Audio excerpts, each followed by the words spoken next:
I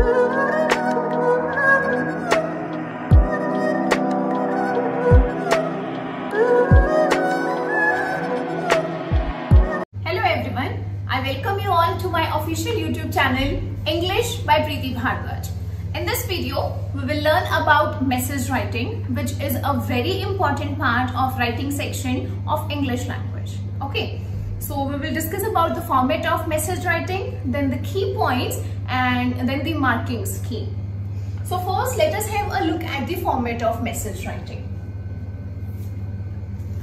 A message is to be written in a box like notice, okay, and then in the middle of the line comes the word message.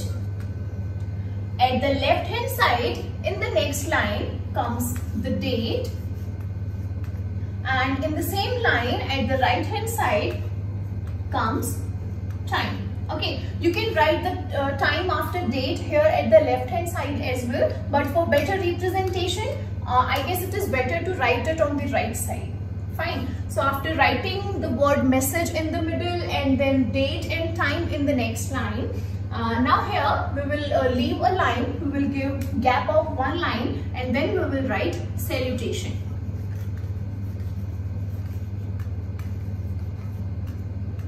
Okay. So after salutation will come the content. Okay. After finishing up the content here at the end, the writer will put the name, and this way message is complete.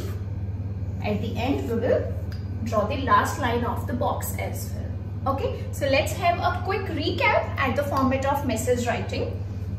In the middle of the line comes the word message, at the left hand side comes the date, at the right hand side comes time. Okay, and then after date we will leave a line, and then we will write salutation, then the content, and at the last the name of the writer.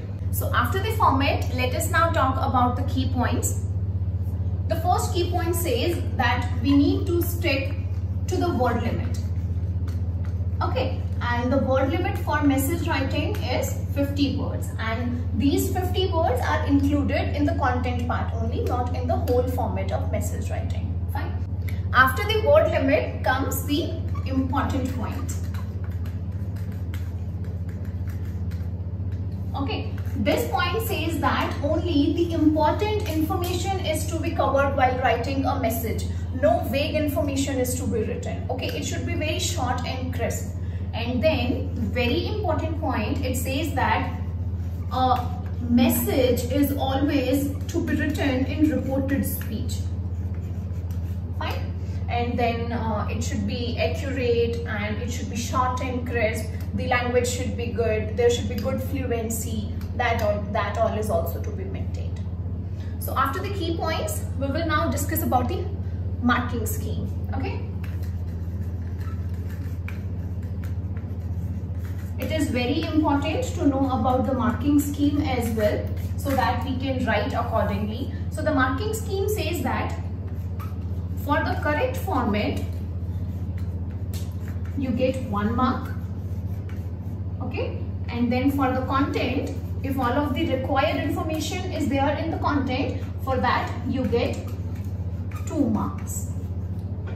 And then for the fluency and accuracy of the language, okay, like there should be no spelling mistake, the grammar which you have used is to be correct.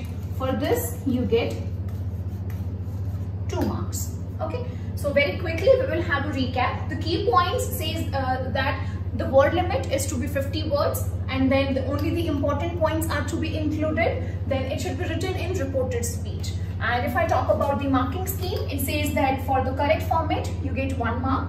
For the content, you get 2 marks. And then for the fluency and accuracy of the language, which you have written in content, for that you get 2 marks. I hope this video will help you out in understanding this topic better. If you have liked the video, hit the like button. In the comment section down below, let me know which topic you want me to cover next. Share it with your friends and subscribe to the channel. And yes, you can also follow me on my social media handles shown on your screen. Thank you and have a nice day.